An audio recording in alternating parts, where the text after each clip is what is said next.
Questioning Smith on Wednesday, Warren quoted his previous description of fraud as a huge opportunity for us.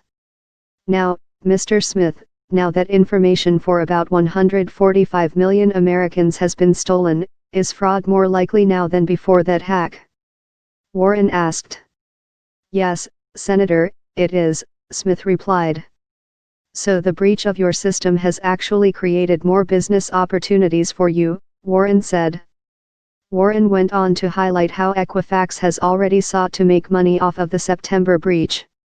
The company offered consumers a year of free credit monitoring, after which the company would begin charging for the service, she noted. Equifax at first said consumers who enrolled in the year of free monitoring would have to provide credit card information, allowing the company to automatically charge them for the service once the year was up. But after HuffPost reported on the scheme, the company said it wouldn't require consumers to submit credit card information.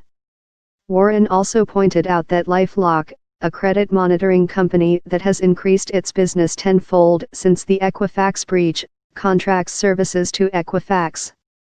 As a result, Equifax profits from LifeLock's work. Smith said nothing to dispute Warren's characterizations of the company's business model and its reaction to the security breach. Then Warren went in for the kill. From 2013 until today, Equifax has disclosed at least 4 separate hacks in which it compromised sensitive personal data. In those 4 years, has Equifax's profit gone up? Warren asked. Yes, Senator, Smith responded. Yes, it has gone up. In fact, it's gone up by more than 80% over that time, she said.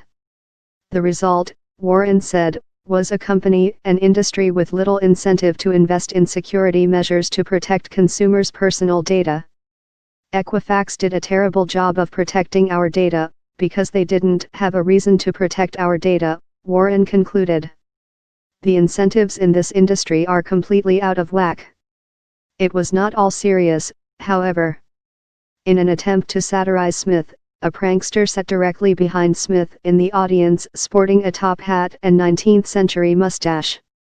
The satirist, who was present in every media camera shot of Smith, would twirl his fake mustache and periodically raise a monocle to his eye during the hearing, nodding in agreement as Smith spoke.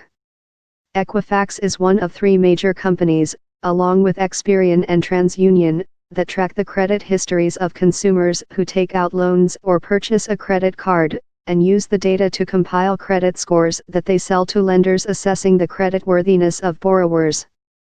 The companies are obligated to provide consumers with 1 free credit report a year, but they have routinely been caught snookering consumers into paying for reports that they initially present as free. Given the inherent accountability problems in a consolidated industry where consumers have little recourse against wrongdoing, Warren and other consumer advocates favor dramatic new regulations. On September 15, Warren and Senator Brian Schatz, D. Hawaii, introduced the Freedom from Equifax Exploitation Act, which would create a standard, federal process for consumers to freeze their credit files and bar companies from profiting off data breaches. The bill has 10 co-sponsors, all members of the Senate Democratic Caucus.